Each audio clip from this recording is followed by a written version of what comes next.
चलो कोई बात नहीं, ये वो रखे ना, ये उधर रखे और ये गाड़ी उठा लें। सर नमाज पढ़ने के लिए गए जी नमाज पढ़ने के लिए गए रहे हैं और गाड़ी चेक करवा रहे हैं बाजार में। जी जी वही ना, वो खुद बहुत बानट इसका खुद बहुत खुल गया, खुद बहुत ऊपर हो गया, वो बंदे खुद बहुत चेक करना शुरू कर दिया। चलो वो तो आएंगे ना, आपकी चेक करवा रहे हैं, आपका तो इसके साथ कोई लिंक नहीं है ना। रख के हैं भाई, इसको तो रख के हैं ना, ये भी फाइन, ये वसीम पकड़ो, इसको बिठा।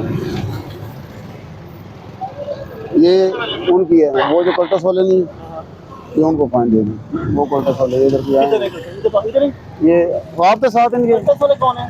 आप तो नमाज पढ़ने गए थे ना, ये भाई साहब गाड़ी चेक करवा रहे थे। नमाज के लिए निकल रहे हैं वापस, ये लेके मैं झूठ बोल रहा हूँ सर आपके सामने मैं झूठ बोल रहा हूँ। नहीं आप झूठ नहीं बोले, मैंने जो कहा सच कहा, गलत कहा। सर आपने सच कहा, लेकिन ये भाई नमाज पढ़ने गए थे, हम निकल रहे थे वापस, मैंने आपके साथ मैं आपको यही कह रहा हूँ, वो नमाज पढ़ने गए थे, आप गाड़ी चेक करवा रहे थे। सर मैंने आपके साथ नमाज पढ़ी है, फिर इनको भेजा मैंने अभी।